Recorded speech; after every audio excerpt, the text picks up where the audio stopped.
it's murder. And we think it's clearly it's murder. I mean, clearly it's murder. What can I do to help? What can I do to help?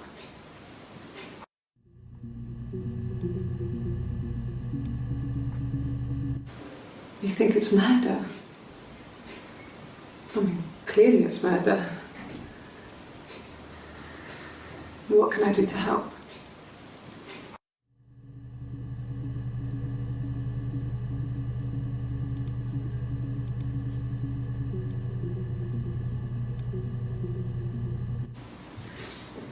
Yeah, that's me.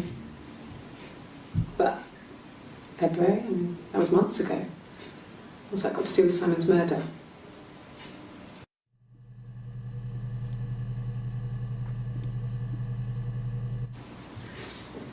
Yeah, that's me. But February, I mean, that was months ago.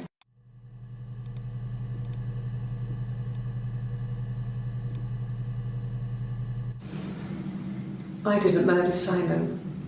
You've got it wrong. You've got the wrong person.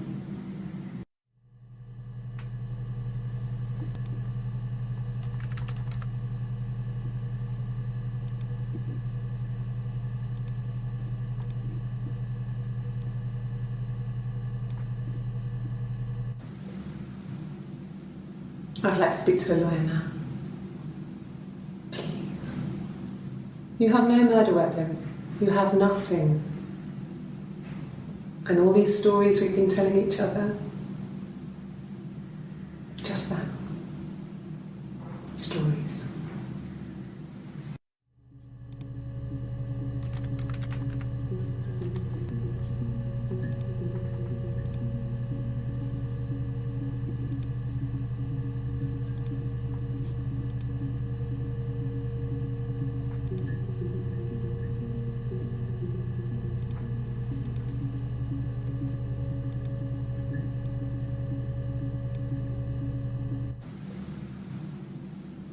I'd like to speak to a lawyer now.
Simon Smith. He works at Ernst Brothers Glass. They do windows, all kinds of glass. Simon does the more special work, mirror making, feature windows, artistic things, really beautiful things.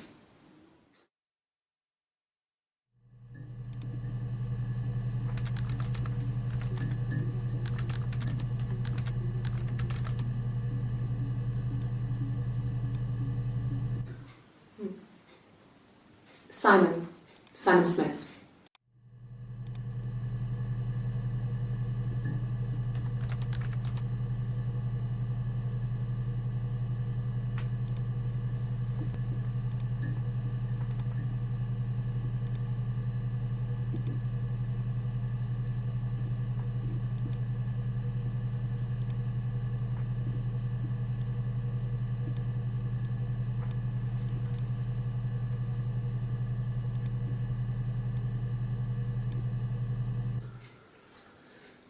Simon is 6 foot, darkish blonde hair, average build.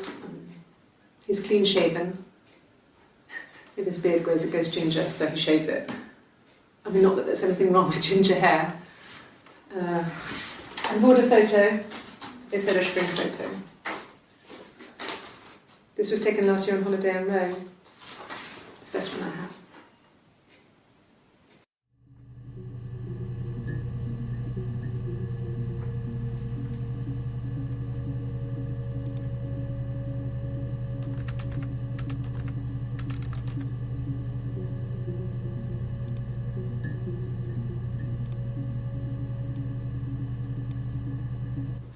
It's the Rockington Arms, The Rock. It's run by a nice couple, Peter and Susan. There's some other regulars there that Simon likes to drink with, and the barmaid they're having sometimes, Helen. Peter said Simon had been in and had a few drinks.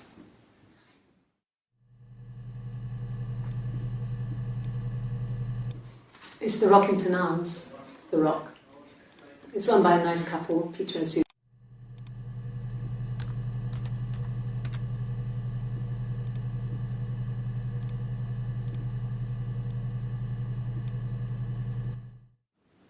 Yes, there's an Amstrad one.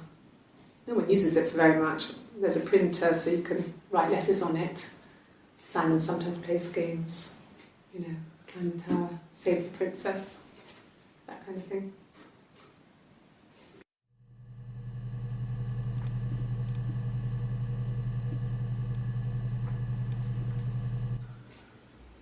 Simon isn't the type to run off or do anything crazy. Someone must have done something to him, or there must have been some kind of accident. So what do we do next?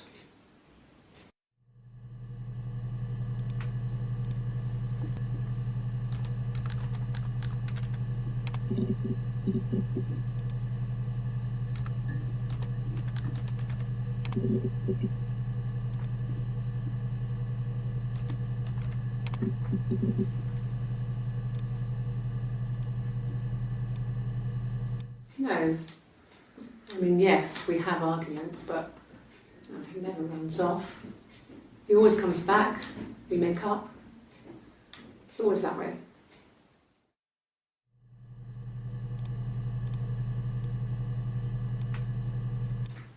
Really? Go on then. Take the cup. Run your fingerprints. They'll match. Fucking do it.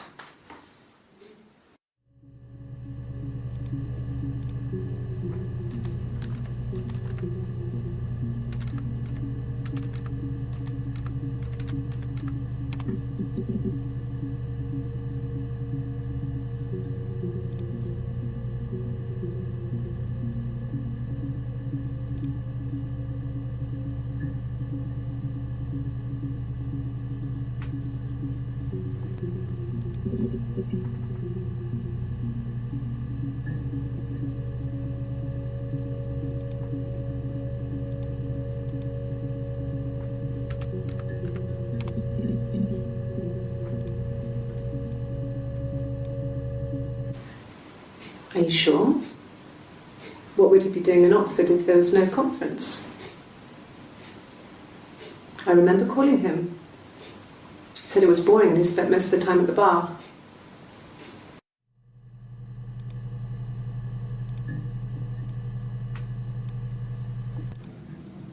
So I moved out. Got a small bed sit. Got my tattoo to mark the occasion. I was singing in a bar in the evenings, so I had some money, enough money to cover my rent. And I've been doing something similar ever since. I haven't put down any roots. I don't exist.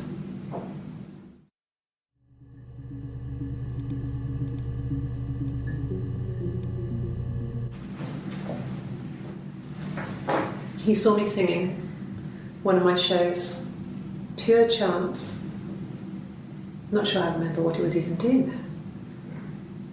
Afterwards, I had a drink at the bar and he came over and we got talking. I knew who he was. Obviously I knew who he was, but he didn't know who I was. He was fascinated by the likeness. He guessed my name from my tattoo.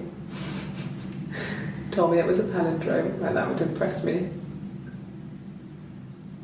I enjoyed talking to him. It was amazing to be able to sit and interact and talk to him after all this time. He didn't tell me he was married. I'm not sure what he was thinking. He later told me it was like he was dreaming. A waking dream.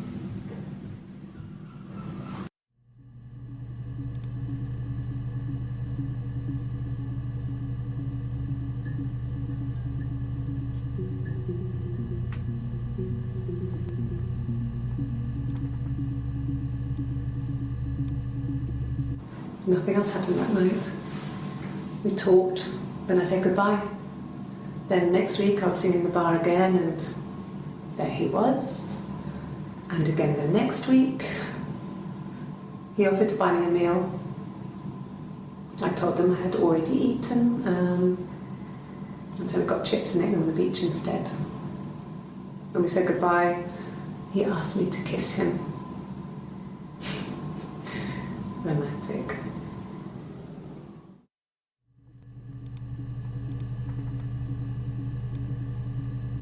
Nothing else happened that night. We talked, then I said goodbye. Then next week I was singing in the bar again and there he was. And again the next week he offered to buy me a meal.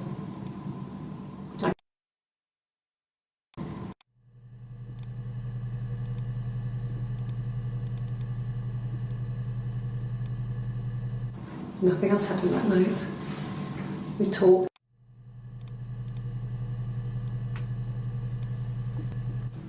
No. I told her it was one of my boyfriends, someone I had met in the bar.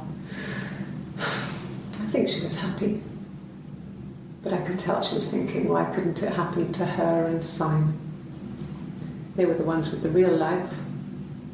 Why not them?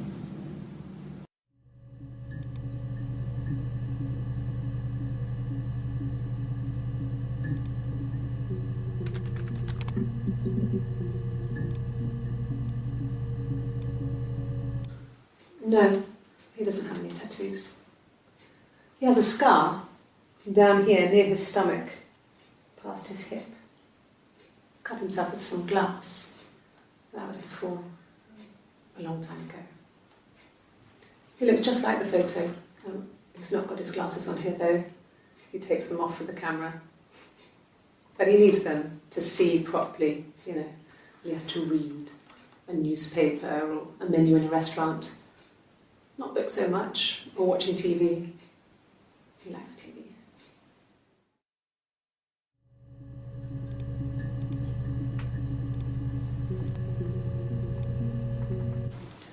He wasn't present so much. It was one of those arguments that had been simmering for a while. The present was a mirror, a nice mirror. He'd engraved the glass, the kind of mirror a princess would have in a story. He made it specially for me.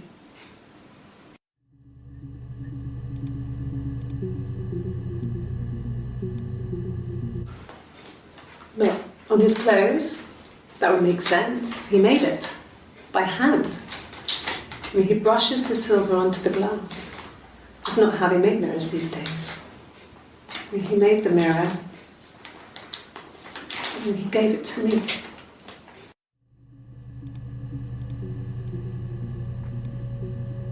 No, I've had enough coffee for today, thanks. Glass of water.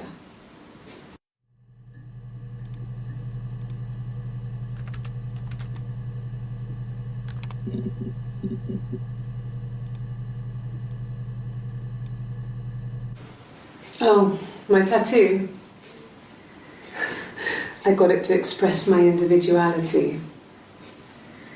It's an apple and a snake.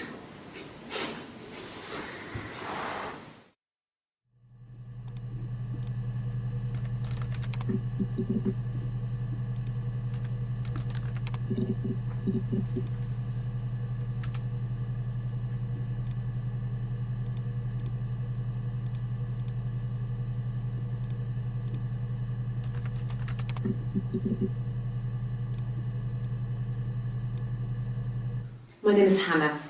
H-A-N-N-A-H. It's palindrome. It reads the same backwards as forwards. It doesn't work if you mirror it though. It's not quite symmetrical, but well, I mean, you get the idea. Sorry. Hannah Smith. I live at 31 Gladstone Street.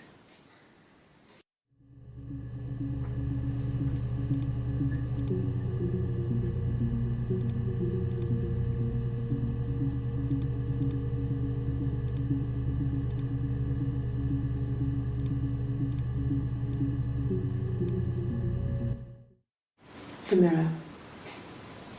I can't remember. I put it somewhere safe. Upstairs, I think. I haven't looked at it since.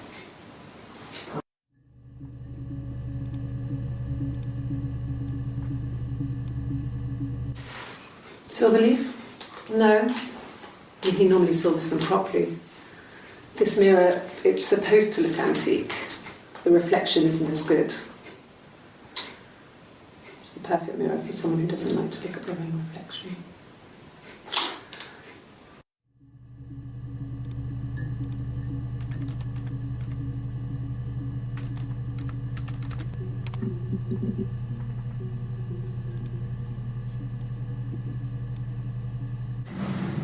Florence raised me in her home. I never left it. She kept me out of sight. It wasn't odd for people to see a midwife with a baby, carrying in supplies, washing nappies, that sort of thing. I never knew any different. I grew up looking out of my window and seeing her across the road. I thought it was like a reflection in the mirror. She was me.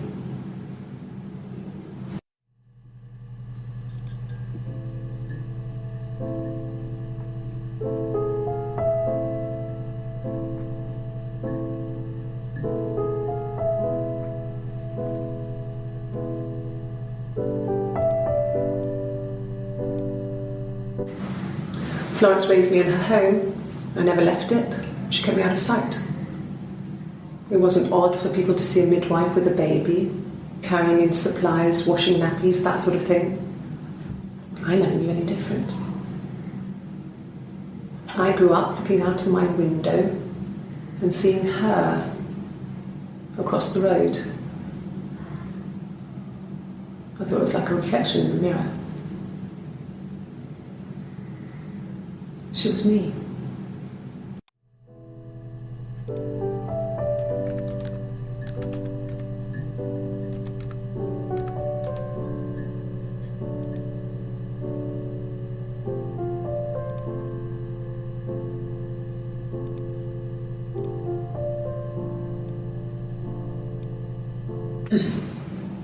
Yes.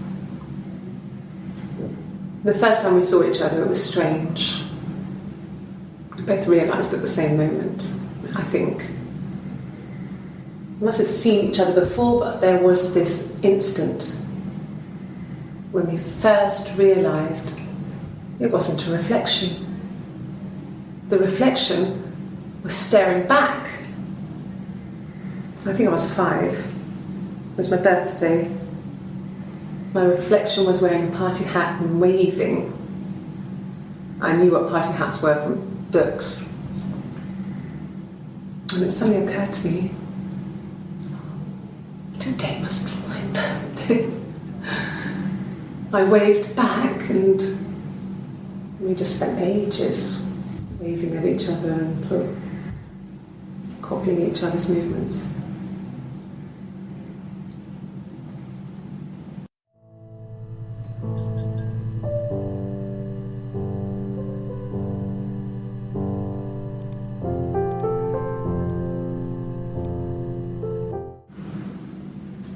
Mother wanted me to grow my hair long, but I kept cutting it myself. I wanted to look like my reflection. She always had short hair when she was little. Mother would hide the scissors, but I would find a way. Cut it with a bread knife, something like that. My reflection would always leave her house and go on adventures, but I never could. Mother taught me at home, and I had books and TV.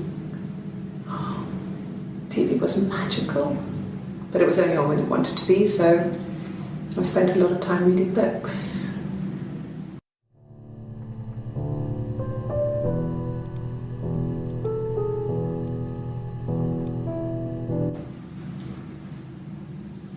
I wanted to see my reflection. I thought that if I touched her, something would happen. We would become one girl. The fairy tale was over, the witch was dead, and I'd be restored to my rightful place.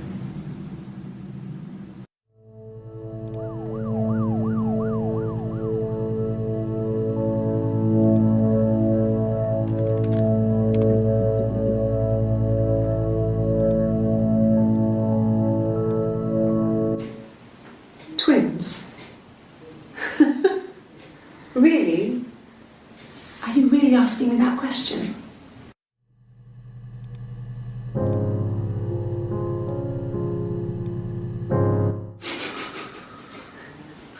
Are you out of your mind? Twins?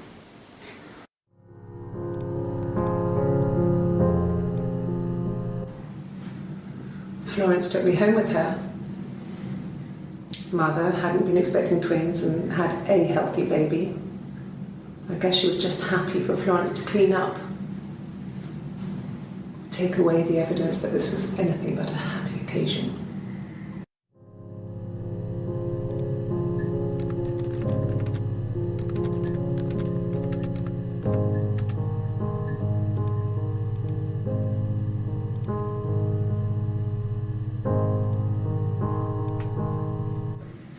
There were always princes and princesses. They were the special people, more important than the other characters in their stories. We knew we were like that. Twins. Magical. We were the princesses. We had a poster of Princess Diana from the newspaper up in our attic. Had pride of place. And underneath we used to put all our special things. When her engagement was announced, we were obsessed with everything she did. And later, when her life went so bad, we felt for her. Her divorce last year just kind of drew a line under things.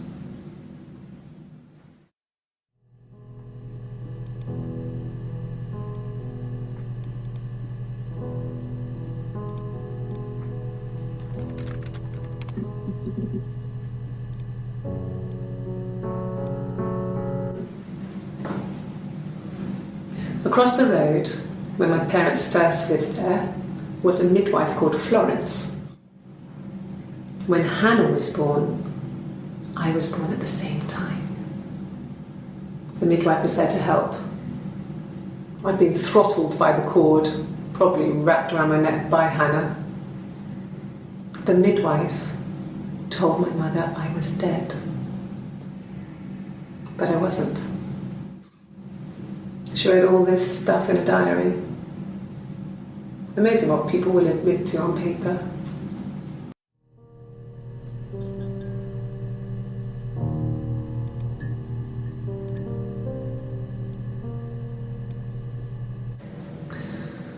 Florence was a warm, kind person. But she was broken, I guess. When I found her diary, I also found a biscuit tin with other stuff in it. Older papers, letters, that kind of thing. Her story wasn't there. I never really spoke to her about it. I was far too young to really understand, I guess. I just put it together later, once I was older. She had loved children, planned to have a large family, but her husband died in the war. And that was back when you married for life. She never felt like she could marry again. Isn't that strange? She was a widow from her 20s. But, I mean, I guess it was different then. You know, you married for life and she felt she could never marry again. I guess it was harder, a war widow. One of the dead. I don't know, maybe there was more to it than that. I don't really know.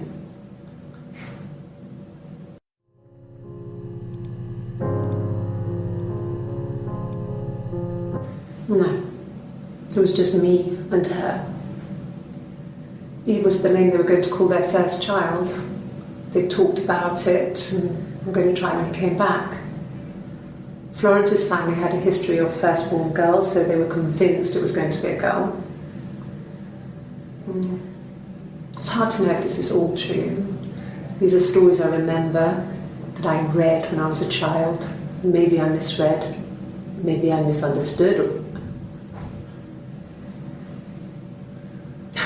Sometimes it's hard to remember what happened last week.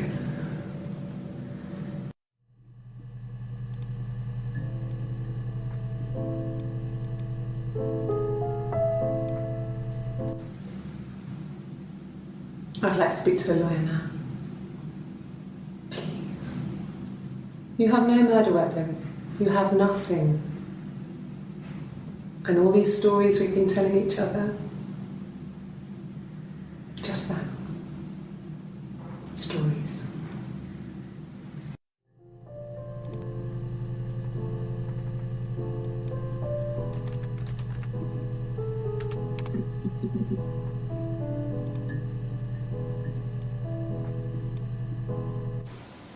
Okay.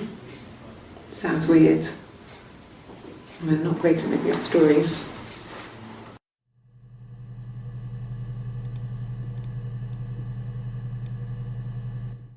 Yes, I read a lot as a child and watched lots of TV. Then the doll's house we still have in the attic. It's kind of a fairy castle. We used to play out there and make up our own stories.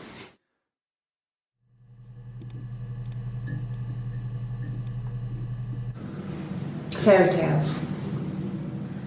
Stories about lost princesses, evil witches, magical mirrors and lost children. So you see, even before I knew the truth, I'd found it in those stories.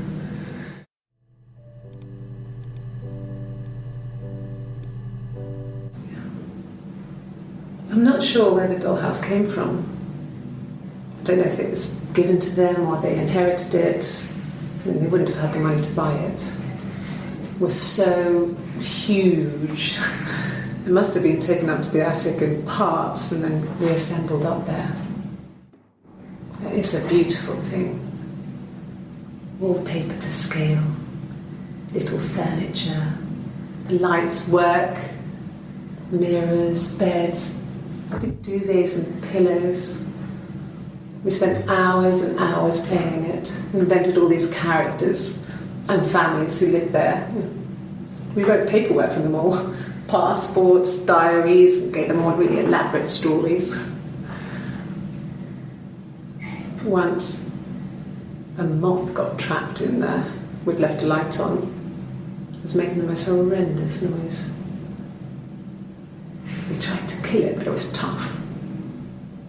We ended up crushing it under a copy of the Arabian Nights.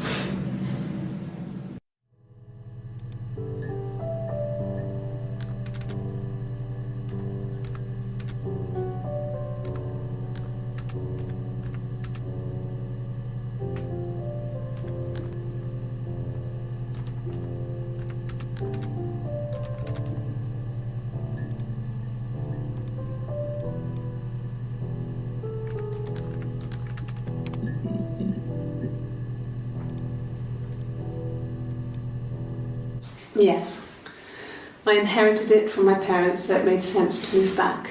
Me and Simon. Felt like going back to old ways before the pregnancy. Reminded me of being a girl, a dollhouse in the attic, old things. We didn't sleep in my parents' bedroom for a long time. We decorated it as soon as we moved in, but it was another year before we started sleeping there.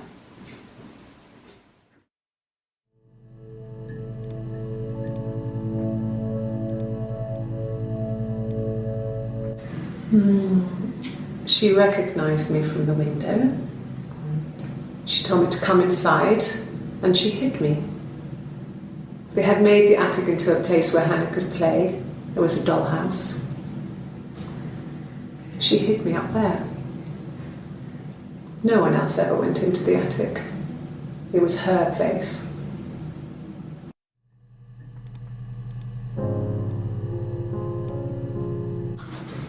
The legal stuff was completed very quickly. Hannah moved back in with Simon. Eric gave Simon the week off to help with the move. He decorated, modernised wallpaper, curtains. Hannah insists the attic be left as it was, dollhouse and all. Simon never went up there.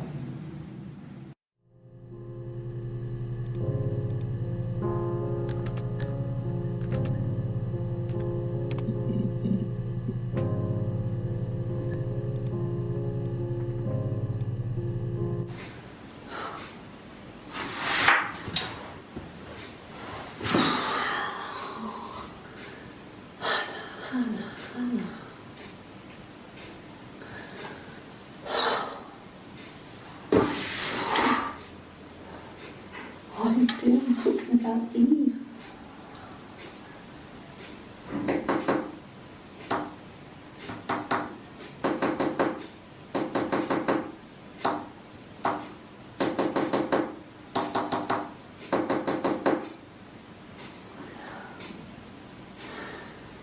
Poor Simon.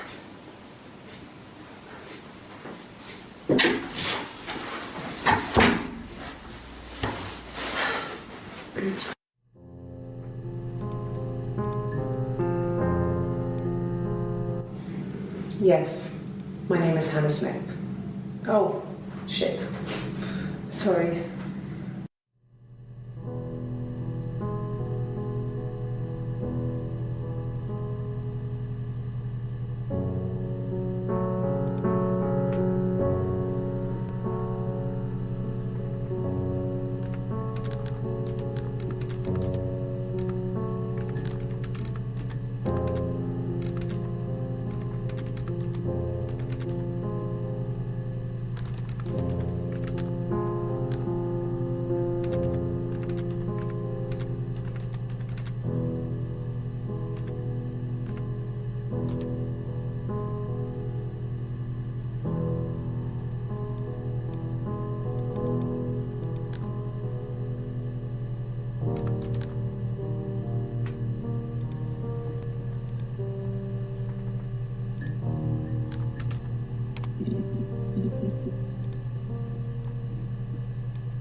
Well, my friend Eve.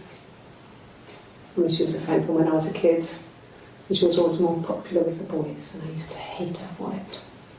I mean, really hate her sometimes.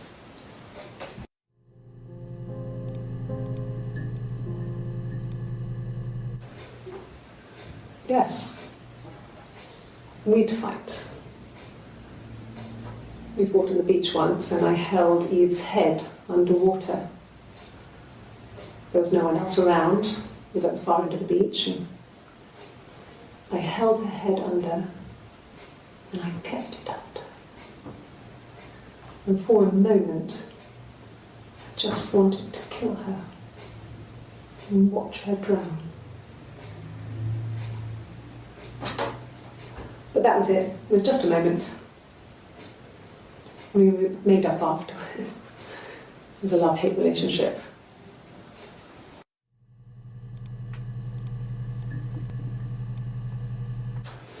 A police station. Yeah. When I was young, we ran away on my birthday. Bob Dylan was playing in London and we thought we could break into his tour bus and have him take us with him. The taxi driver we paid to drop us off, I mean, we'd saved money, pinched a bit here and there to pay for the fare. He was suspicious because we were so young, so he told the police. So they came and picked us up and took me back to Portsmouth. My mum picked me up from the station. But I blamed everything on my friend Eve, so my parents let me off.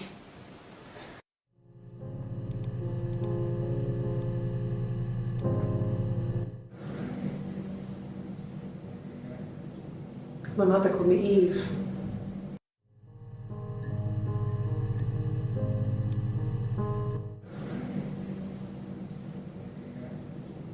My mother called me Eve.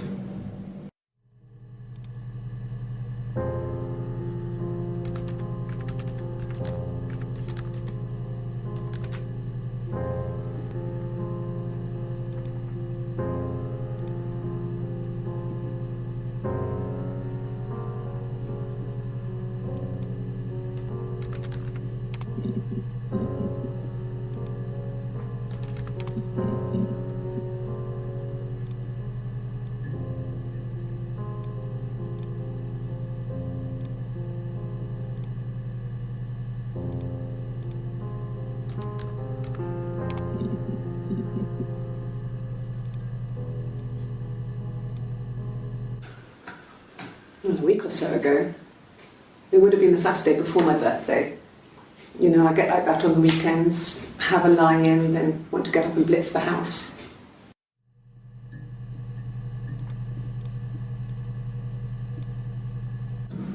Yes, I'll take a lie detector test.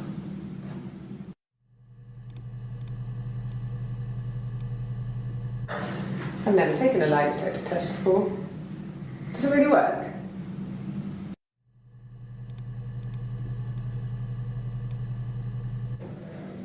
My name. That was the only question I failed. Your lie detector works.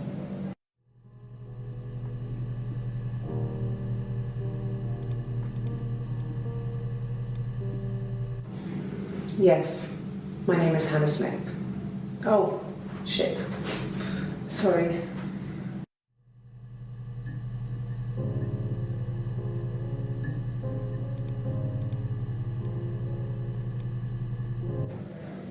My name. That was the only question I failed. Your lie detector works.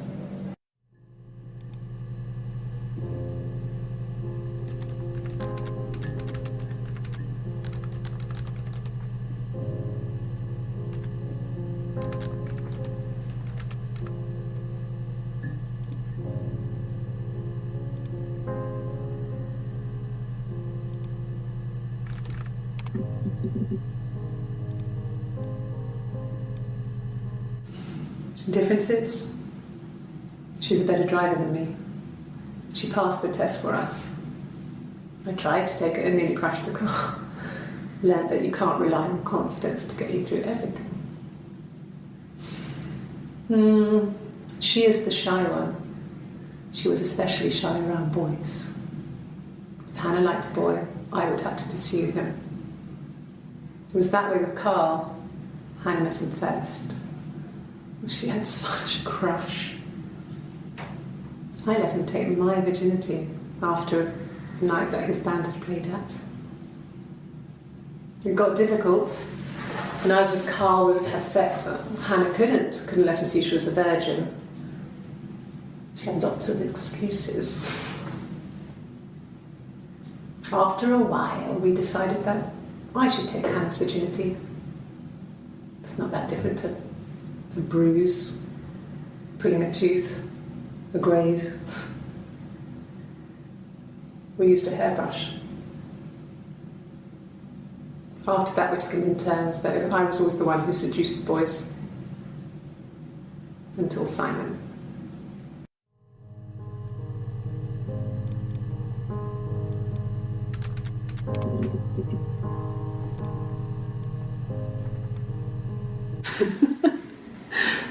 Was he my first? No need to be so coy. No, he wasn't my first. That would have been Carl. He was a local boy in a band. He was a bit of a shit, but he was sexy. We were 15.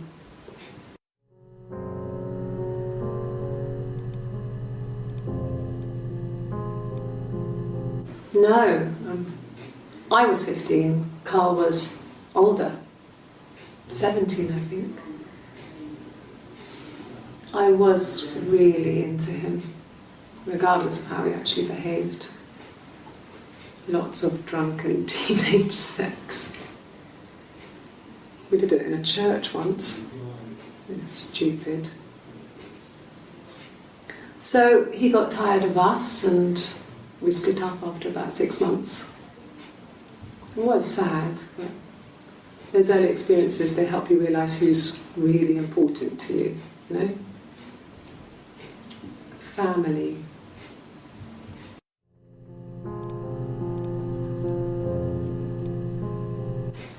Family. So, Carl fucked off, and then there were other boys here and there, and then Simon.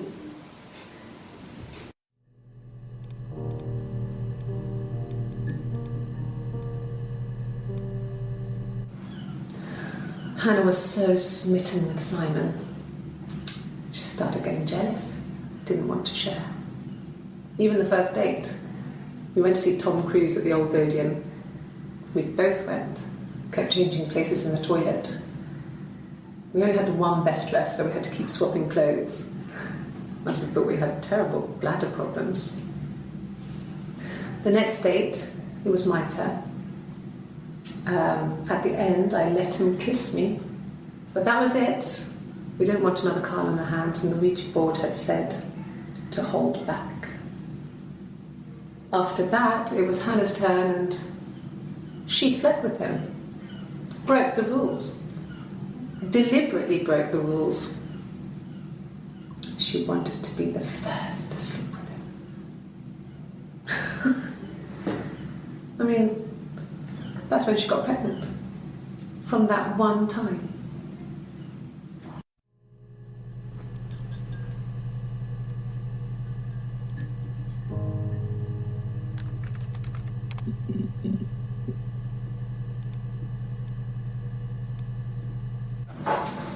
When beautiful people died, we always felt like it was a sign. You remember Princess Grace? Grace Kelly? She died in a car crash the year before we met Simon. We used a Ouija board to speak to her, and that gave us the power to find him. That's what we thought then. That people who died tragically leave some kind of magic behind. We used to share dreams. We used to wake up and write them down in our diaries immediately and compare them.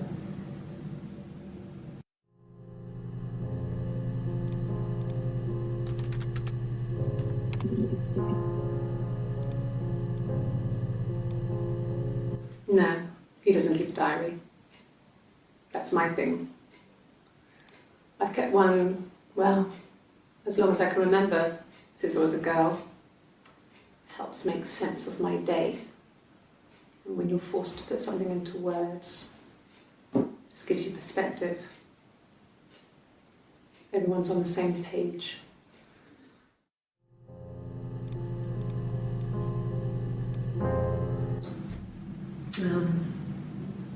When I was 8, Mother died. She slipped down the stairs. It was an accident. I had read a diary at that point and I knew she wasn't my real mother. So I burned the diary that day and I left. Walked out and across the street.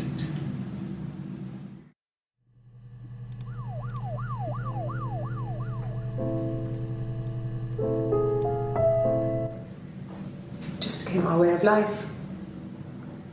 We would swap places and take it in turns to do things. And we were very careful. Whoever had been out that day would come back and write a detailed diary so that we were on the same page. We had a list of rules that said what we could and couldn't do in any given situation. It was exhaustive. We lived a second life through those rules. Rules for things that could only ever happen inside our imaginations. We would consider all the permutations of future events and agree rules to walk our way through them.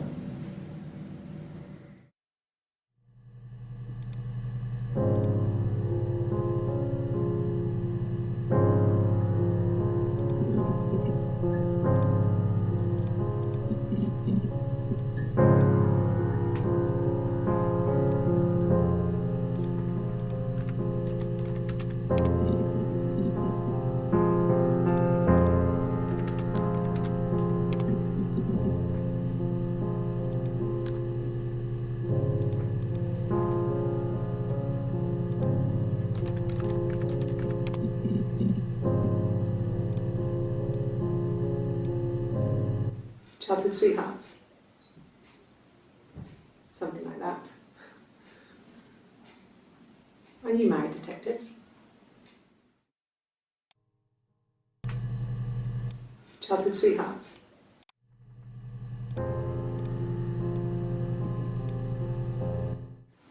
No, it's okay. The other detective has just gone to get me one.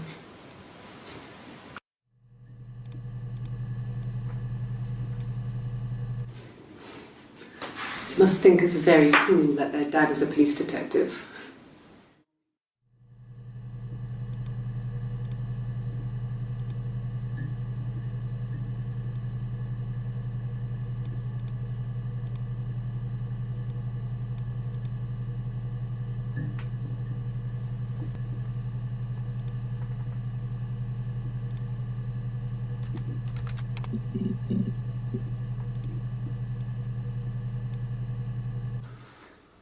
So, it was Friday evening, we had an argument, he left. On Saturday he didn't come back, I waited all day. He was supposed to go help Eric out with something on the Saturday afternoon, they had a job, he didn't show. So Eric was ringing on the phone. I checked at the Rock, that's our local. They said they'd seen him on the Friday night but not since. He still wasn't back this morning, it just isn't like him at all. Still not back by dinner time. It's getting dark again. So I decided to come and see you. His parents haven't heard anything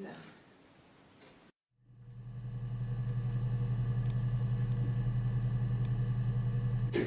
Oh God, I don't know. I mean, I guess the Rock. You've spoken to everyone there. Someone must have seen where he went. I don't know. So many things could have gone wrong.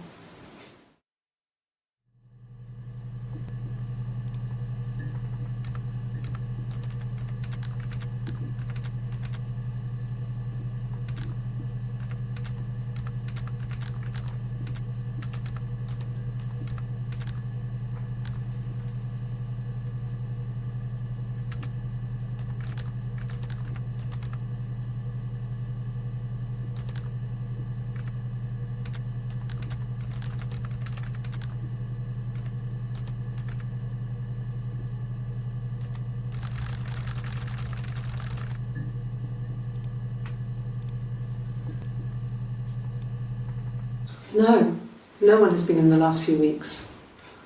We had a plumber come in 3-4 weeks ago. Someone summoned you from the rock.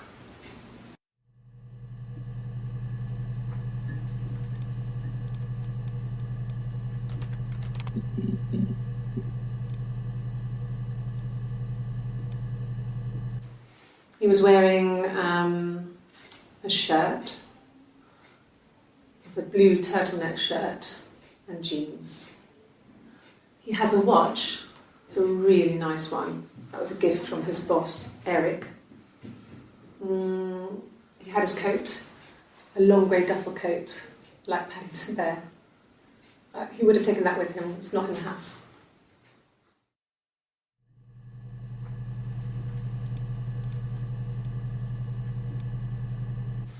Yes, there's a car that we share, a Cavalier, and a van he uses for work.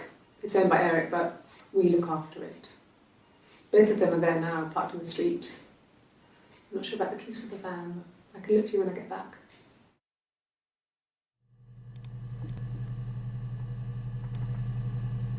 Yes, that would be in his wallet. It's a Visa, a silver one. He doesn't like to spend money he doesn't have, so he usually pays with cash, but Eric convinced him to get one.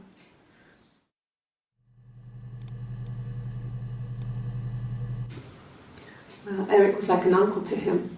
They were pretty close. They spend a lot of time with each other, especially when they have to go to conferences. Have you met his wife, Diane?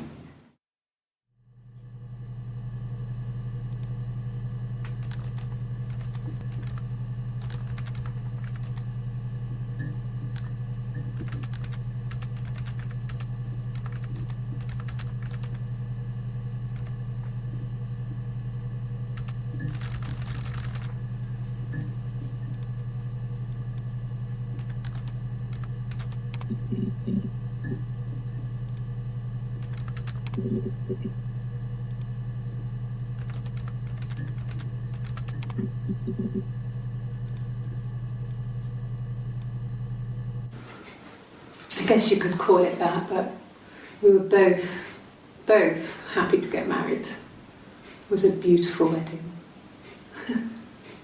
We had our first dance to Come Back and Stay. I'm not sure if that's a good wedding song, but I loved it. I chose it. I mean, it was genuinely our first dance. We'd never danced together before. It was probably awful to watch, but I enjoyed it. It felt like it was just me and Simon for that moment. Just the two of us.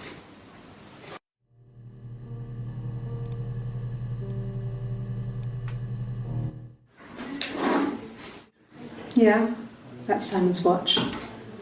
It was a gift from Eric. He got it this year. It was a wedding anniversary gift. Steel. It would have been Diane who chose it. She has really nice taste.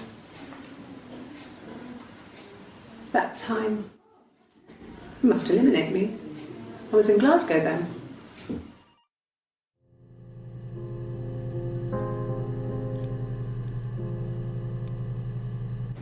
It happened very quickly. We hardly had to talk to each other. We agreed almost silently. The baby was what mattered. We'd help each other. We cleaned up. We bagged up the broken mirror, her clothes. They're gone. We took him down to the cellar. We had an alibi, and we wanted the body to be found later. We wanted to have suspicion on us, so we could then disprove it, rather than have it linger. Better to keep the body in the house than risk being seen with it. The watch, that was my touch, to make sure the alibi stuck.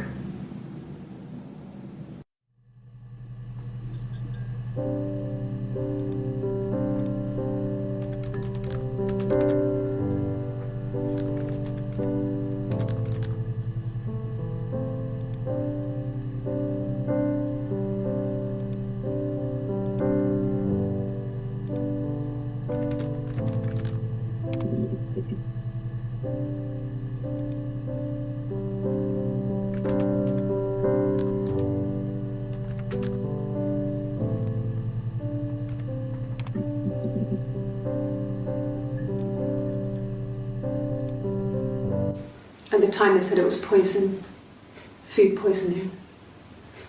I mean, I felt so guilty. If I'd still been at home, maybe I could have done something. I don't know.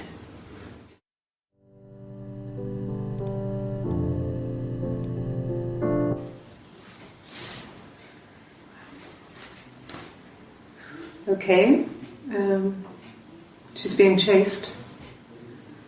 They're trying to catch her because she did something bad.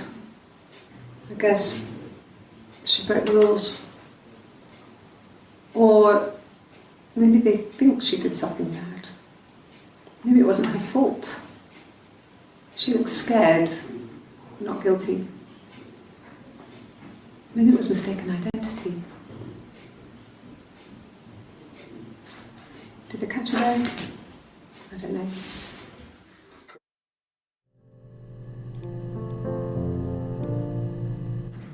Yes. I thought about telling Hannah. I felt guilty after the kiss. But then it began to feel like this was the way it should be. Sharing, like we had before. He never mentioned her to me. There was the Simon with me and the Simon with her. It was almost like it was a different Simon. But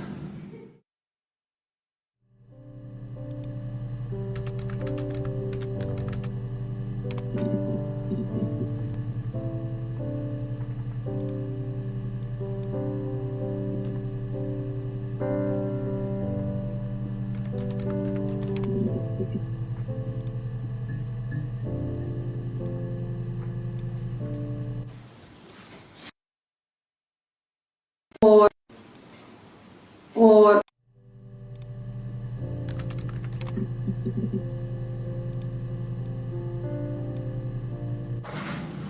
it lasted about 6 months. I tried to carry on, but everything was different. Hannah insisted I not pretend to be her around Simon, let alone sleep with him. We didn't share him like the others. The rules had changed. Me living in the attic had become weird in a way it hadn't been before.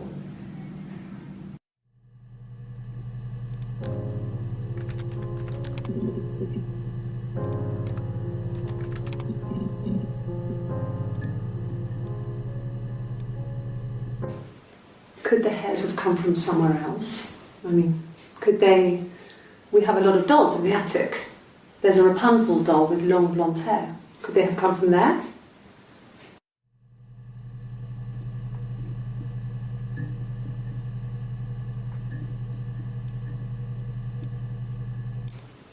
Could the hairs have come from somewhere else?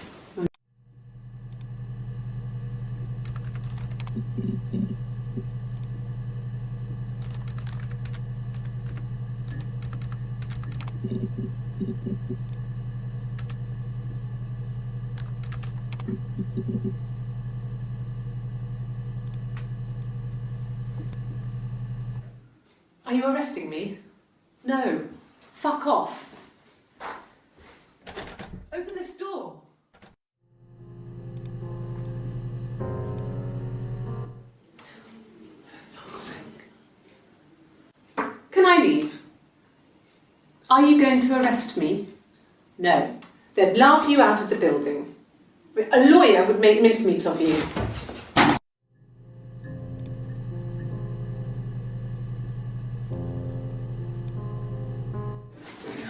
No, I'm okay. Fuck.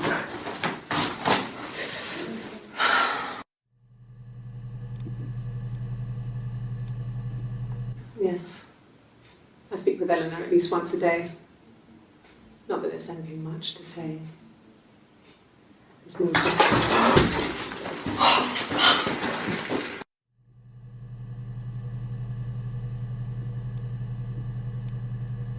Yes. I speak with Eleanor at least once a day. Not that there's anything much to say.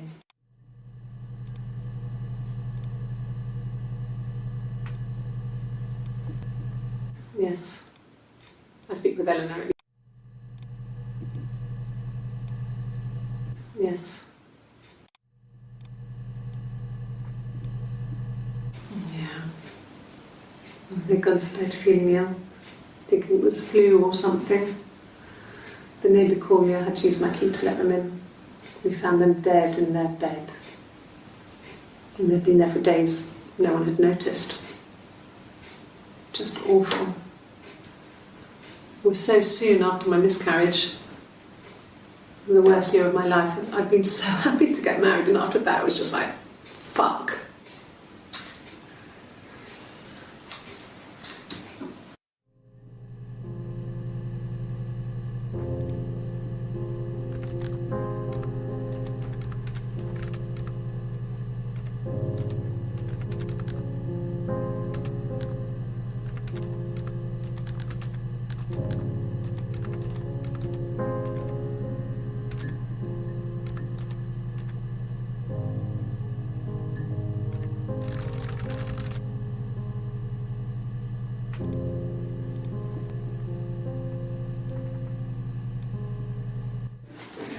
No, I'm okay.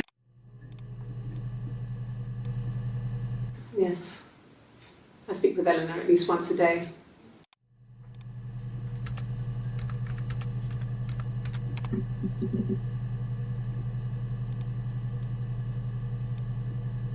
Yeah. I've been round to Doug and Eleanor's and they're very worried. I feel sorry for them.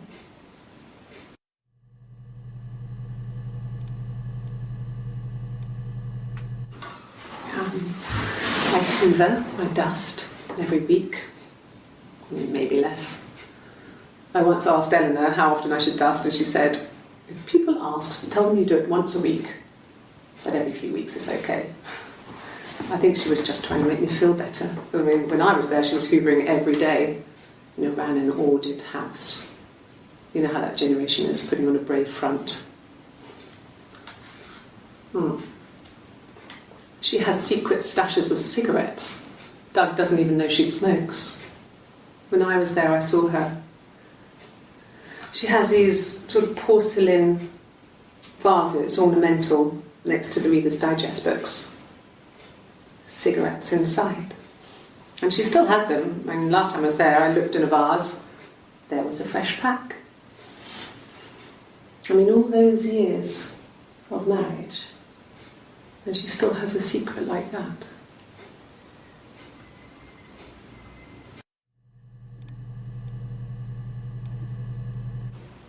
Okay. I parked up on the street. It was busy, so I had to park down the end of the road. Walked up, knocked on the door, no answer. I took my keys out of my bag and unlocked the door. The main lock was unlocked. You can tell because the key doesn't turn when you try to turn it to the left. I walked in, Simon's coat wasn't on the peg. I couldn't see his shoes in the shoe rack. I shouted out. I walked straight into the kitchen because he usually sits in there to have a cup of tea and read his paper, but he wasn't there. I touched the kettle, it was cold.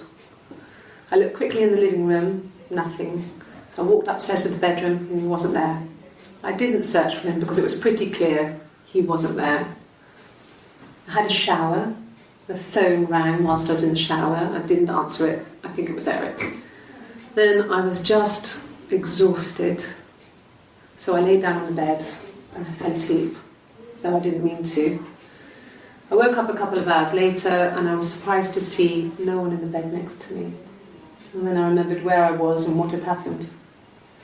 That's when Eric called again. This time I spoke to him. Then I called Doug and Eleanor. And then I decided to come and see you. That enough?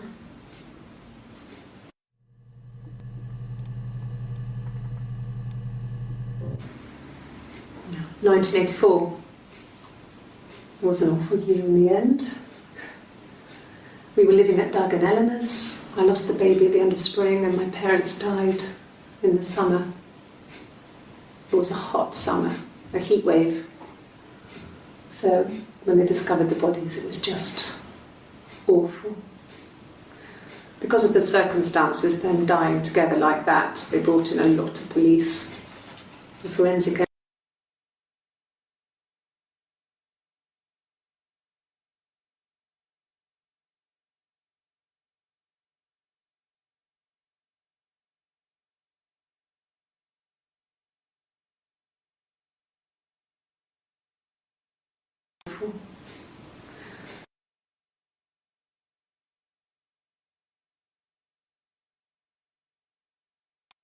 because of the circumstances, them dying together like that, they brought in a lot of police.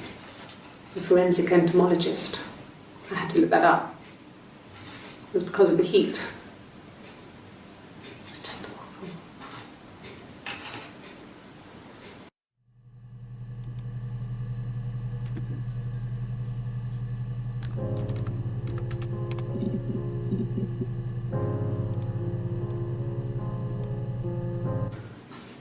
I got a job to contribute, you know. Doug knew someone and I got a job as a dinner lady at the primary school. They said it didn't matter if I could cook or not, just don't poison the kids.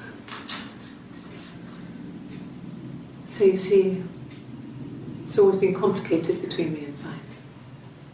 It's never just been the two of us, there's always been pressure.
Really?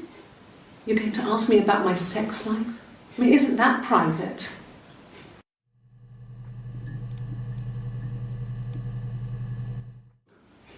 Are you married?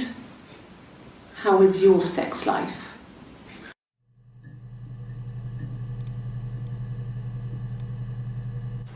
So, our sex life is probably fairly average for a couple after 10 years of marriage.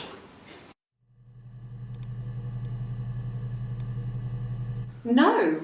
You're talking to the wrong person if you think I'm some kind of slut. If you think I'm the kind of person that would have had sex with all those guys.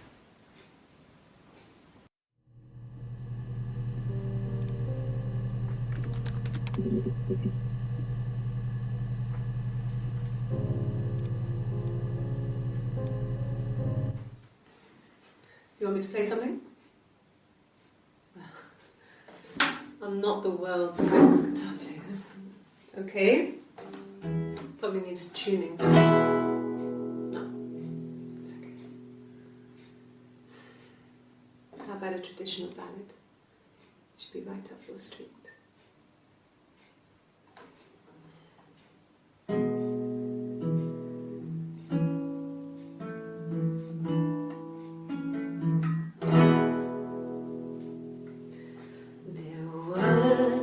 Sisters came walking by the sea.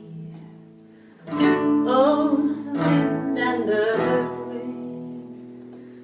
The eldest one pushed the other one in. Oh, the dreadful wind and rain. See, they both had a love for the captain's son. Oh, the wind and the rain, but he only cared for the youngest one. Oh, the dreadful wind and rain. Oh, the eldest envied her sister fair. Oh, the wind and the rain, with a pretty little face and her long blonde hair. Oh, the dreadful wind and rain. So she pushed her in and held her down. Oh, the wind and the rain, watched her as she slowly drowned. Oh, the dreadful wind and rain. Oh, she floated up and she floated down. Oh, the wind and the rain, floated till a ship came by. Oh, the dreadful wind and rain. Out comes the captain's son. Oh, the wind and the rain. Father dear, here swims and swan. Oh, the dreadful wind and rain. And then it gets really weird, so I think that's a good place to stop.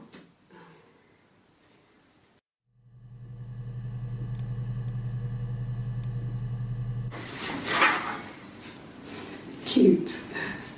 You must love them very much. What ages are they?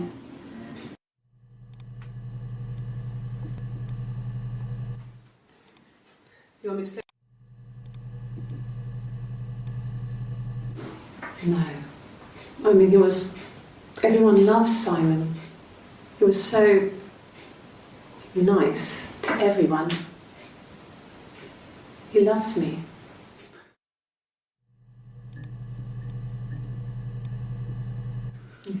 Thanks. Please find Simon. I love him so much.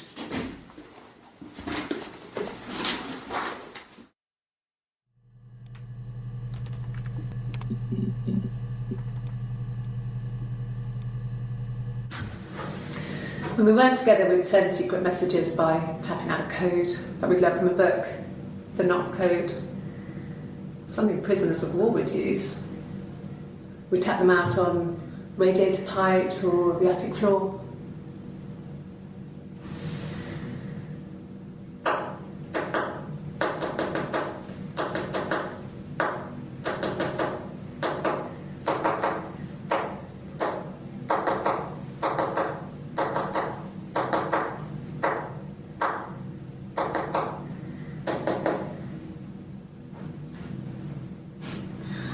Dad thought we had mice, but they couldn't find any.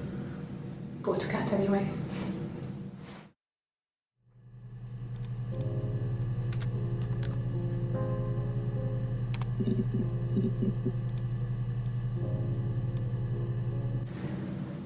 If one of us got hurt, the other one would have to be hurt too. A grazed knee, a bruise. When I lost my tooth first, we had to pull out Hannah's to match. Once, I slept with a boy who was seeing another girl. The girlfriend came up to Hannah the next day and punched her in the face, gave her a huge black eye. That night, she had to do the same to me. But she almost went too far. I couldn't see out of that eye for days. But she snapped a frozen piece up for me from the kitchen. So much of our bodies was synchronised anyway. We started our period on the same day, all our childhood diseases, stomach bugs, nits.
No, not drugs. I mean, he drinks, but never very much. He goes to the pub and has one or two. Sometimes we go together. He drinks wine with food, but no, he doesn't have any kind of drinking problem.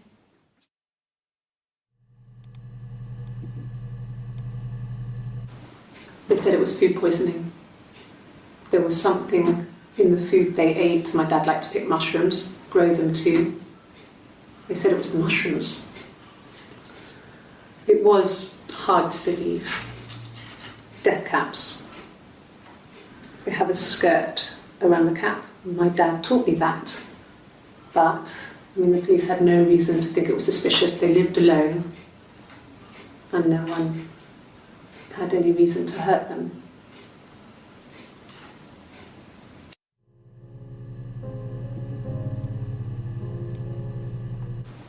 They said it was food poisoning.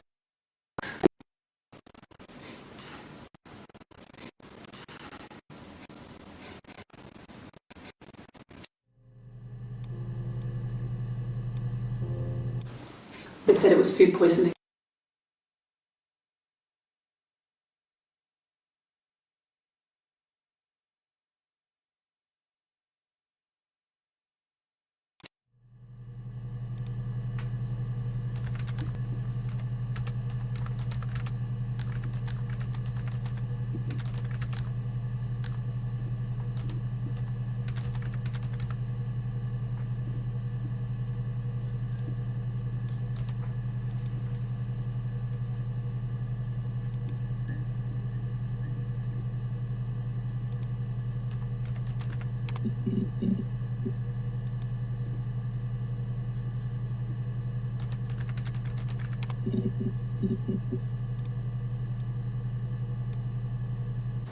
Have I ever cheated on Simon?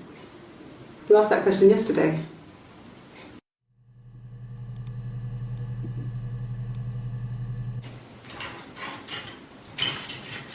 This is the third day running you've called me in. I speak to Doug and Eleanor every day. And they say you've been asking a lot of questions about me. Should I be worried? Am I a suspect?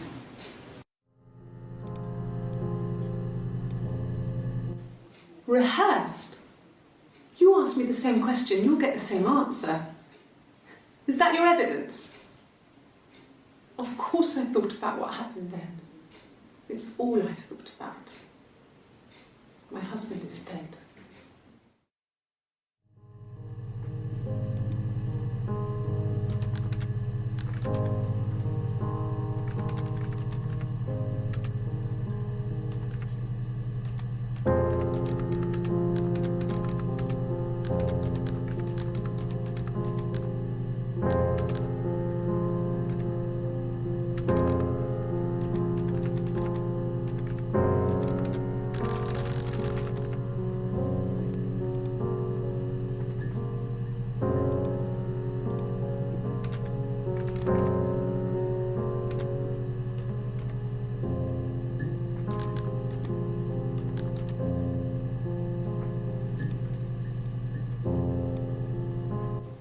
Rehearsed?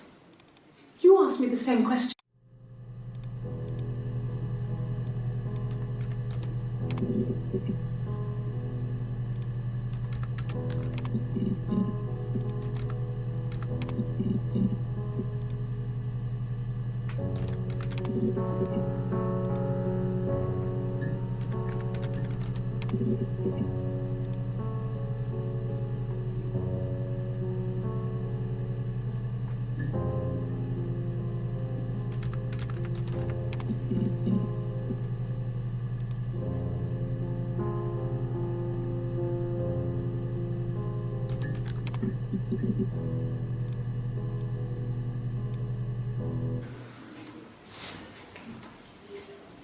Well, she has a knife. She's been cooking, I guess. She's been cooking him his favourite meal. She's his wife. And he's asleep and she doesn't want to wake him because he's ill. That's why she's sad. Because he's ill and he might die. It's kind of a sad story, so I'm not sure how it ends.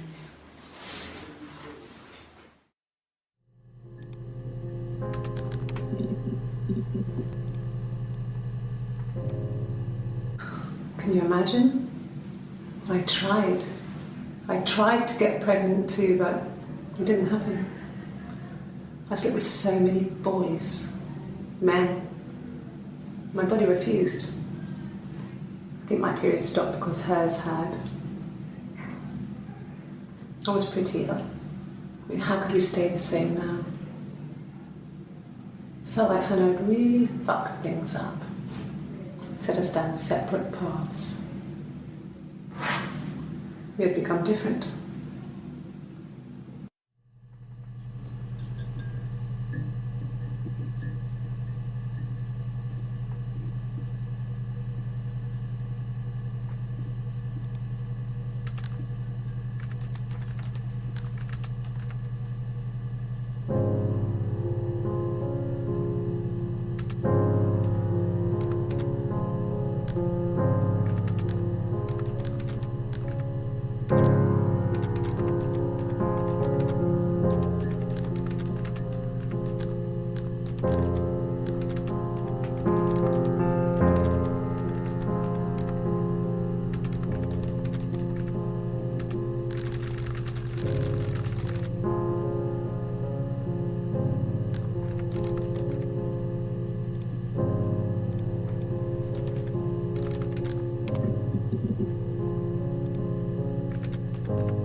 When she went home, Simon had a birthday tea waiting.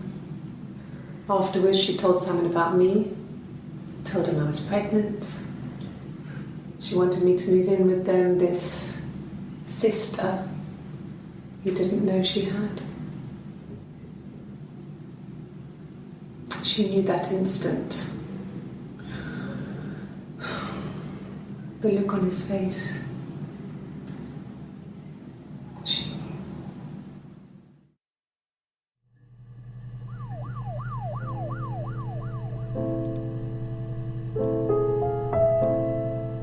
She sent him out the house, kicked him out, called me up, crying, and I went round. I guess I had a feeling I could hear something was wrong in her voice, but I wasn't sure what it was. She called me sister on the phone. She never calls me that.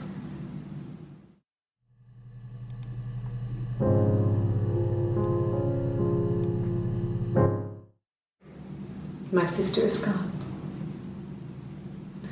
And she's never coming back.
Sure, yes, of course, if that would help.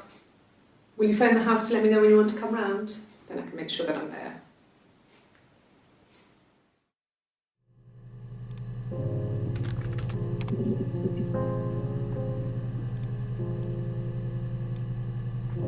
A mobile phone?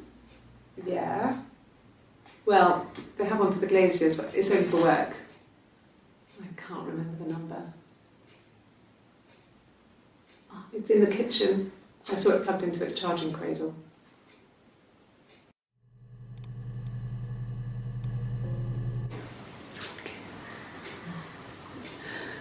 It was after dinner.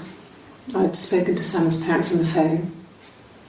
I looked up for an early night and I suddenly had this thought. I think it was something his mum had said. She'd been speaking about old stuff, sad stuff, about when we lived there, about the baby. There's some boxes in the cellar, nursery stuff we never needed, and I never had the heart to throw out.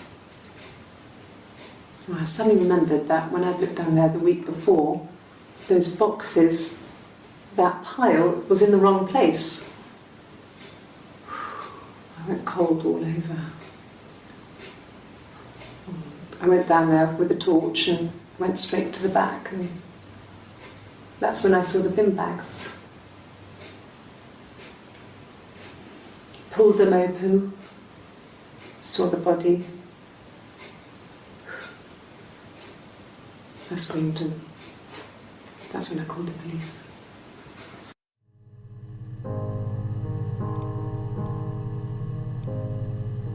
Yes. I got to Glasgow, I was exhausted, so I pulled over and slept in the car. I woke up because a rubbish truck went past. I got some petrol, bought a coffee and a pastry, tried calling someone from a payphone, and then headed back.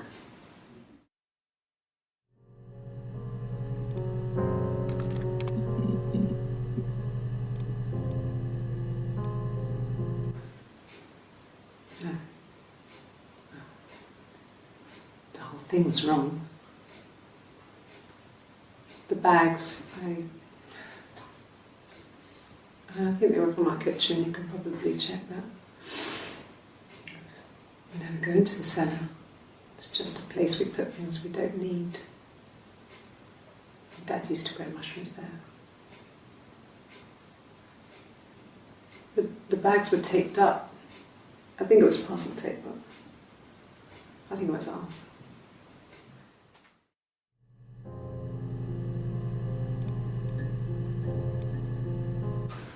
When will the police let me back in the house?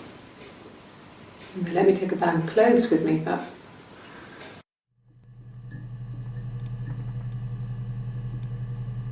Oh, okay. I parked up on the street. It was busy, so I parked down the end of the road. I walked up to the house, I knocked on the door, no answer. I took my keys out of my bag, unlocked the door. The main lock was unlocked. I could tell because the key wouldn't turn when I tried to turn it to the left. I walked in. Simon's coat wasn't on the peg. I couldn't see his shoes on the shoe rack. I shouted out for him. I walked straight into the kitchen. He usually sits in there to have a cup of tea and read his paper. He wasn't there. I touched the kettle. It was cold. I looked quickly into the living room. Nothing. I walked upstairs to the bedroom. He wasn't there. I didn't search for him because it was pretty clear he wasn't there.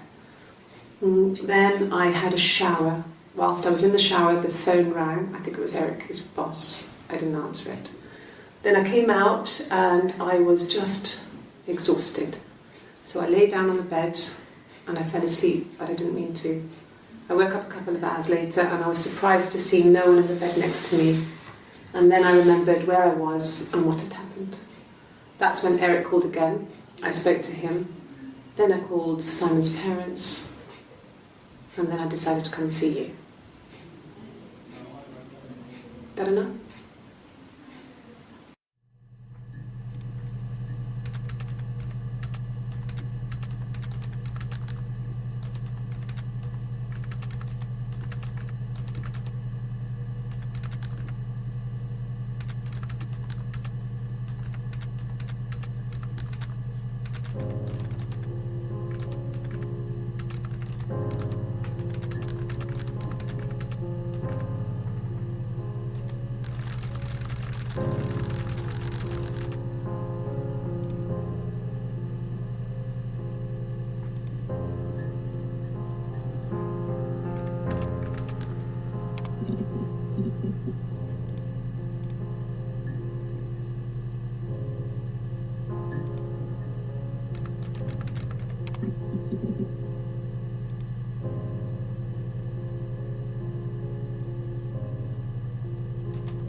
Diane is really nice. She helps out with the glaziers, organises the Christmas party, that sort of thing. They have 2 kids, really sweet kids. She used to look out for me when I worked there.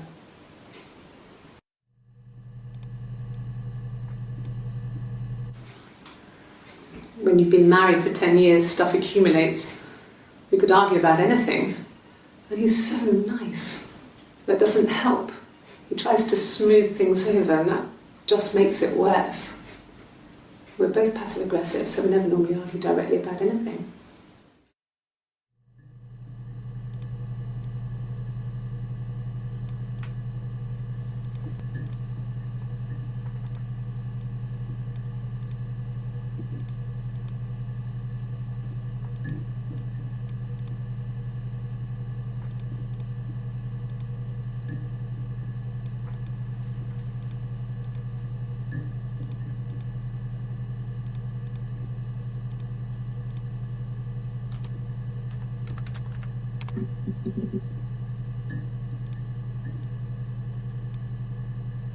This was about 9. I went round and she was waiting for me. She was furious and so angry, the kind of anger you can only have towards yourself. We screamed at each other, argued, cried, we fought. I hit her back, left a bruise. I had my wig on from performing and she tore it off. Eventually we grew tired of fighting and I left.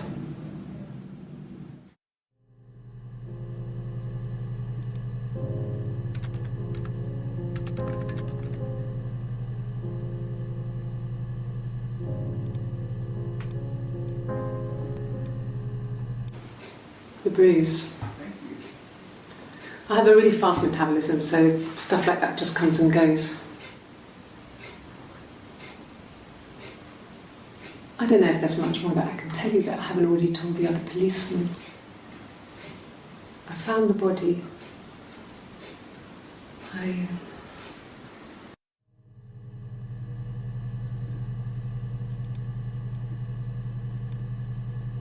Bruise?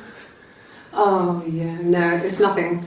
I was going through the top cupboard in my kitchen and the chair slipped and I kind of hit the door with my face. I mean, hurt like hell.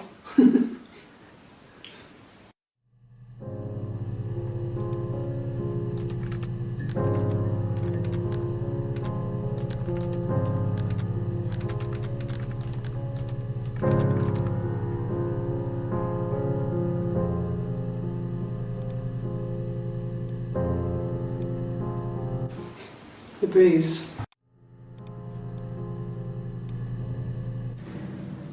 If one of us got hurt,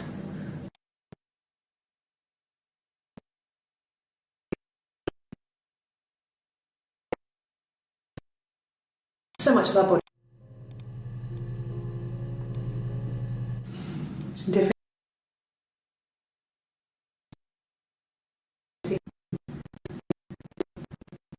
After.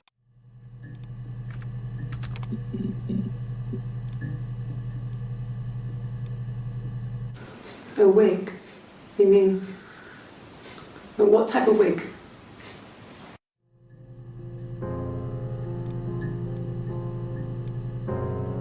No, I've never worn a wig. What kind of wig?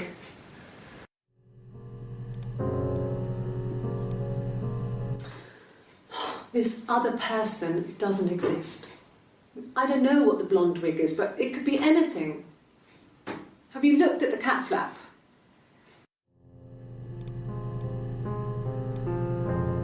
No. The parents decided there would be a wedding. And after the wedding, Hannah moved in with his parents. There was no way I could follow, so we were separated again. I stayed in the attic. It was hard. It's like I suddenly didn't exist. I would sneak out, but in case anyone recognised me, I started wearing a wig. Hannah and I would meet up in the park. I was trying to get pregnant, but I couldn't. I couldn't do it with anyone we knew, so it was sex with strangers, drunk guys I'd met in clubs, parks and alleyways. I was 17.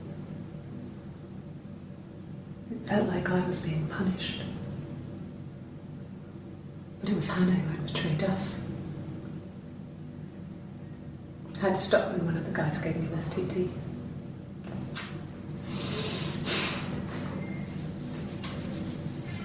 When we met up, it was disturbing. For the first time, my reflection, she didn't look like me. She was fatter, flushed. If anything, I was getting skinnier. I found it hard to look sometimes. We talked about what to do. Was it time to become our own people? That seemed like the right thing to do, but neither of us wanted it. We agreed that her and Simon would get their own place as soon as possible, and then I could move in. And that was the plan.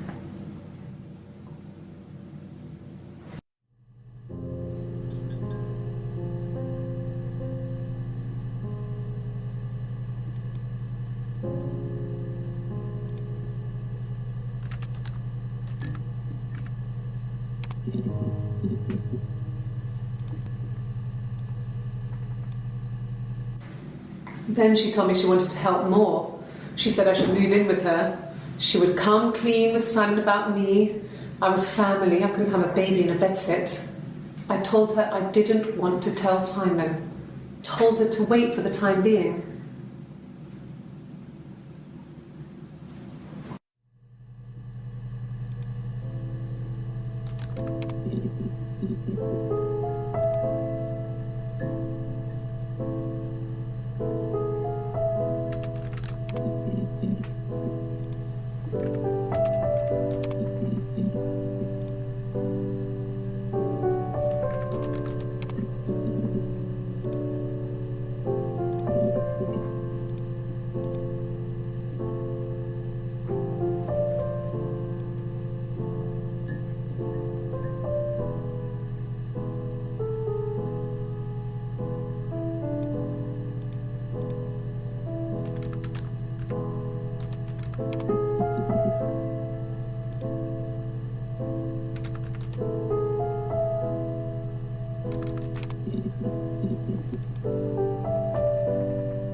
It's Rapunzel. The story starts when she's born. Mother Gothel, a witch, takes Rapunzel from her parents and keeps her locked up in this tower. Rapunzel gets pregnant by the prince, And Mother Gothel is furious, so she cuts off her hair and throws it. Actually, her hair's already short here, so that's already happened. So she throws her into the wilderness, and Rapunzel is reunited with the prince, who's blind. But she kills him with her tears, and so it's a happy ending. Is that too much?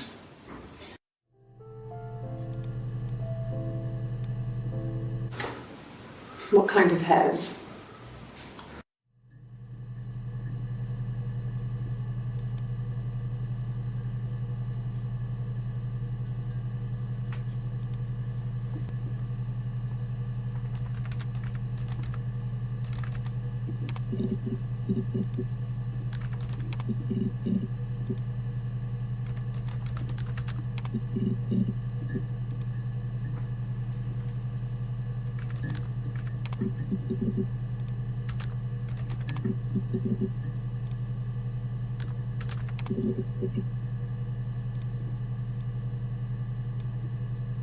Really? Okay. Here's the rest. Oh, they laid a body on the dock to dry. Oh, the wind and the rain, till a fiddler with a fiddle came walking by. Oh, the dreadful wind and rain. And he made a fiddle bow of her long hair. Oh, the wind and the rain. Yes, he made a fiddle bow of her long blonde hair. Oh, the dreadful wind and rain. And he made fiddle pegs of her finger bows. Oh, the wind and the rain. Yes, he made fiddle pegs from her finger bows. Oh, the dreadful wind and rain. And he made a fiddle out of her breastbone. Oh, the wind and rain.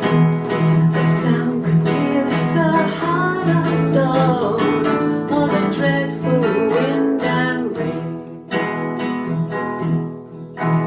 But the only tune that the fiddle could play was, oh, the wind and the rain.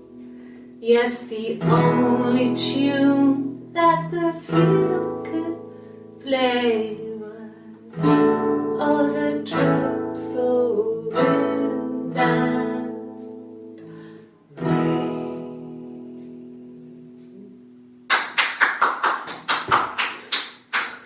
Anything you sing may be used as evidence against you.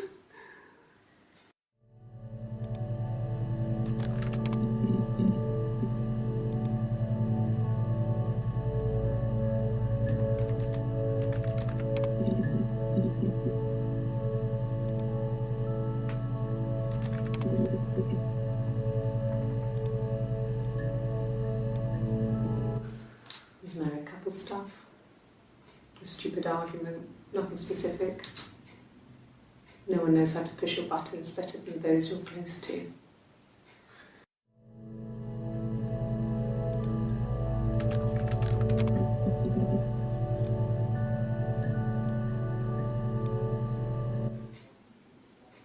A long time. We got married when I was 17.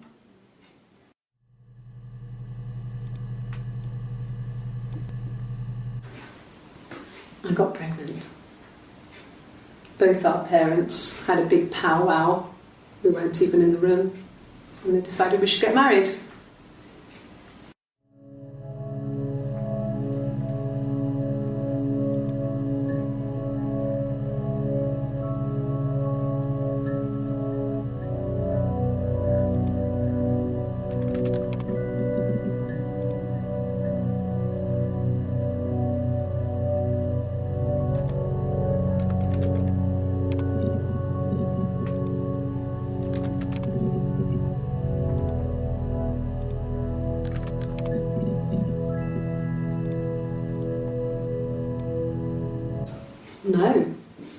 No, Simon didn't play guitar. He wasn't very musical. He liked to listen, but he was tone deaf.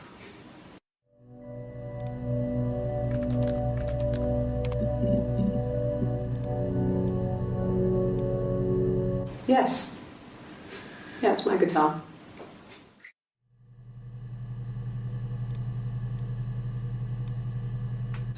No. No, Simon didn't play guitar. He wasn't very musical. Yes. Yeah, it's my guitar.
No.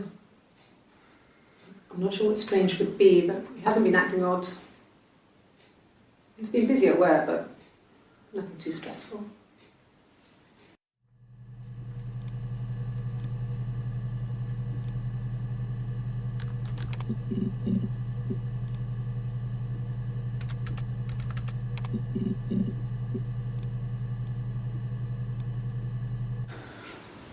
Well, fine, considering. I got back into the house today, and that was weird, knowing your people have been there through my things. It's like I've been burgled. I mean, worse, obviously. I don't know. I haven't looked in the cellar yet. They sent a cleaner in. As good as new, he said. But they had to throw some stuff out. Couldn't get the blood out. And I'm still waiting to hear from the coroner so we can get a date set for the funeral. It's going to be a cremation.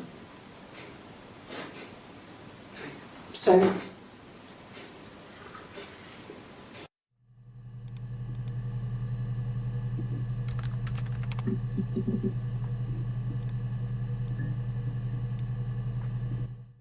okay.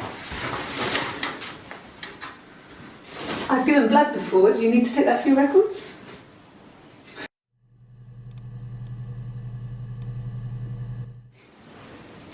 Nothing like this has ever happened to me before.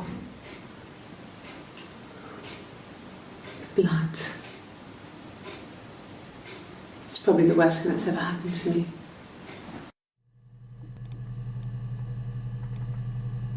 Like I said before, it was 3, something like that. I walked in, saw Simon. He was on the floor of the living room. His throat had been cut. There was a lot of blood.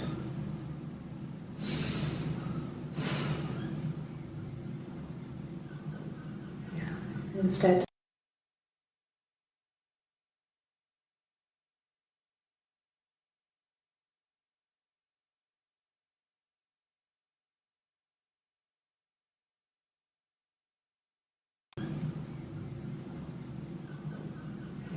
He was dead.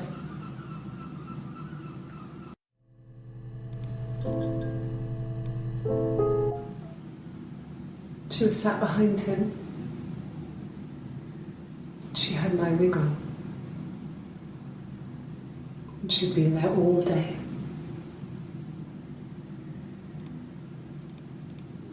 And she had blood on her. She had my wig on. And she'd been there all day.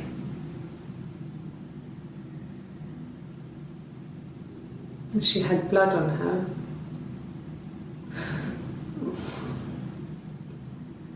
And she was in shock.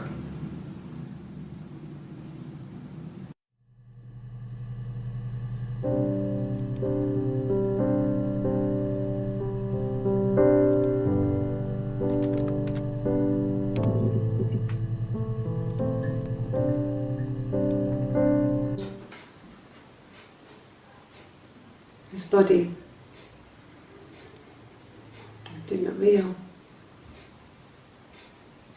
And his throat.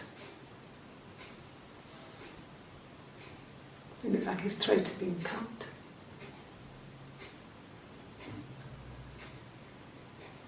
And I didn't see his glasses. He has these thick glasses.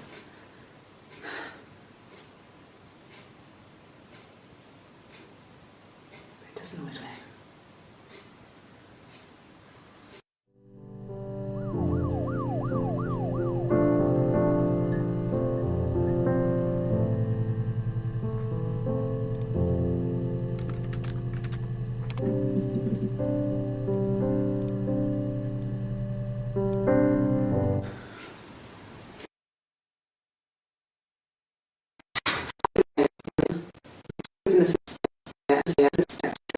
As good as out.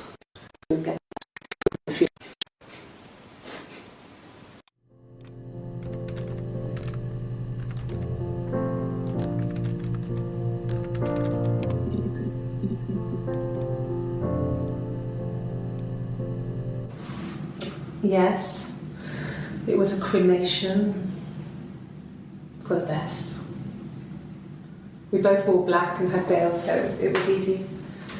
And after the funeral, everyone came back to the house. Hannah served up sandwiches, and I stayed out of sight.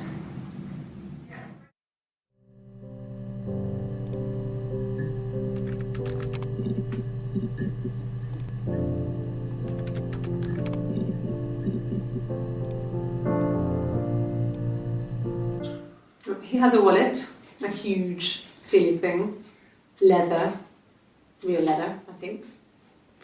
He packs it full of stuff, business cards, receipts, lottery tickets. He always carries it in his back pocket. I think that's why he's got a bad back. He sets the discs. I haven't seen it, so he must have it on him. He always takes it out of his back pocket before, when he comes in, if he's in the house.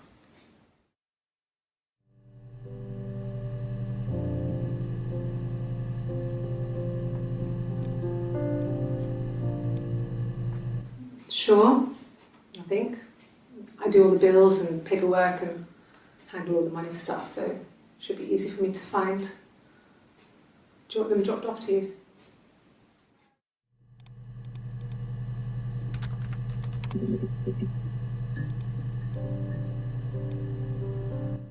No. Everyone loved Simon. He's a glazier, he doesn't have much money. I don't know. I don't know.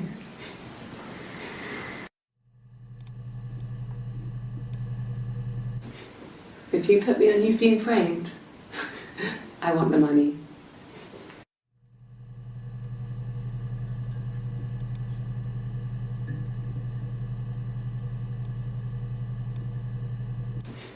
If you put me on You've Been Framed, I want the money.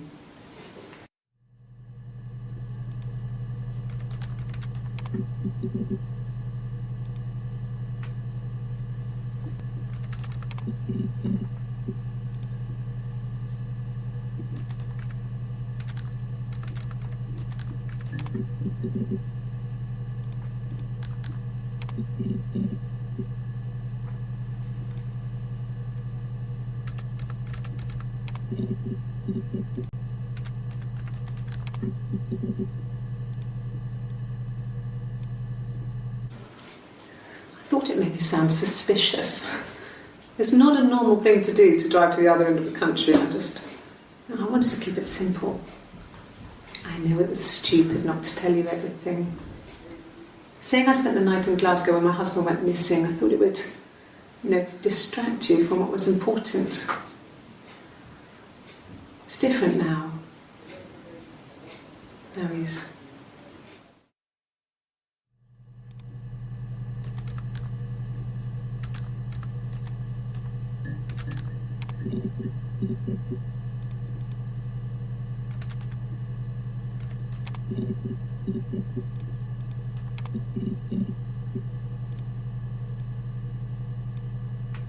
I got in the car and I drove. I just kept driving north. Just kept going, just wanted to get as far away as I could. When I finally stopped, I was all the way up in Glasgow. I was so tired. I just had to sleep.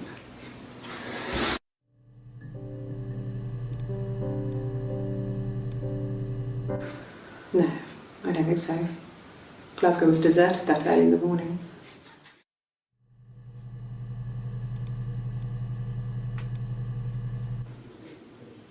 When I arrived in Glasgow, I was exhausted. The streets were empty. I was driving badly.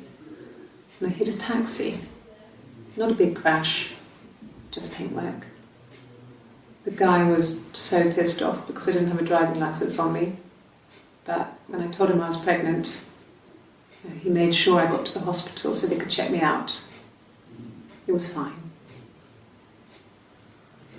The hospital must have details when I was looked at. There's a scratch on the car.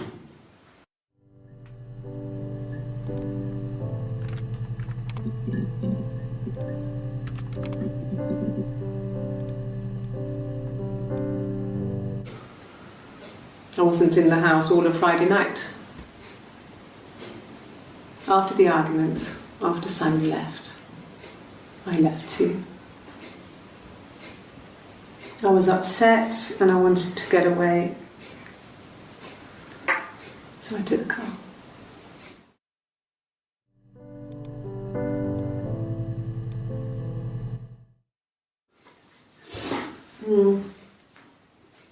I left the next day, Saturday. I slept for a few hours in the car. And when I woke up, I came straight back.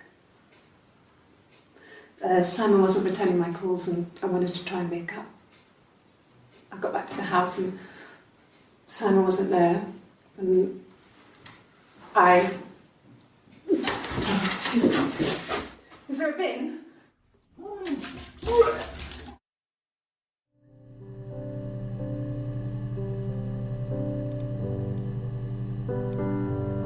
Yeah, I pulled over and slept in the car.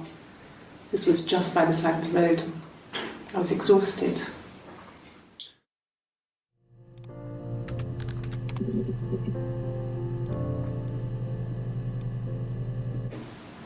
Yes, I'm fine. I won't be sick again. This happens some days. I'm pregnant. It's morning sickness.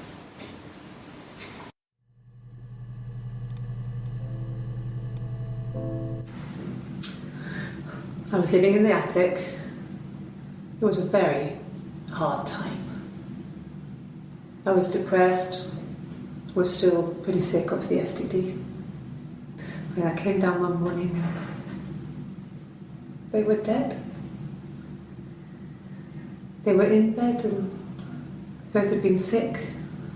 They'd thrown up a lot. And I'd slept through it.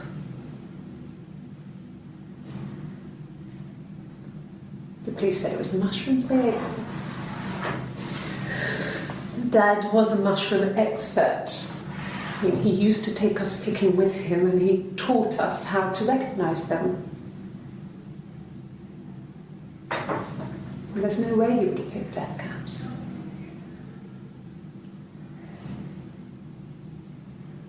But the police believe that's what happened. They never even looked in the attic.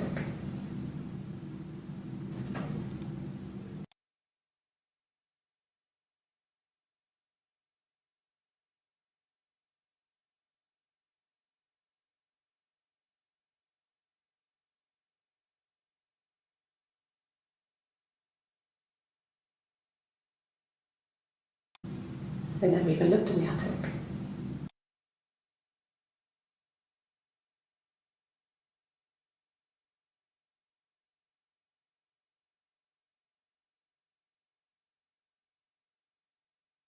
They never even looked in the attic. The police believe that's what happened. They never even looked in the attic.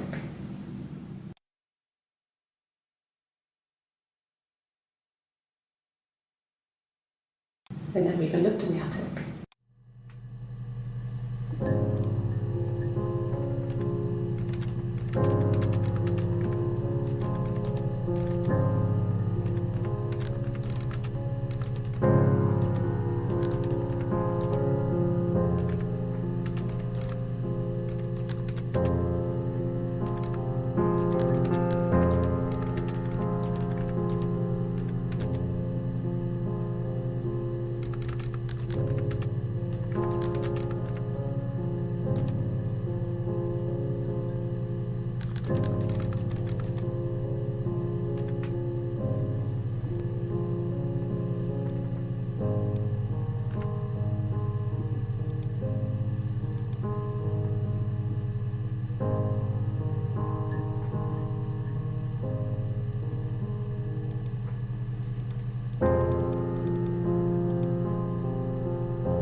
I would have been a good mother. I was young, but I would have been a good mother. She was a girl, by the way, the baby. We were going to call her Sarah. Simon wanted to call her Ava after his nana, but I didn't want her to have a symmetrical name.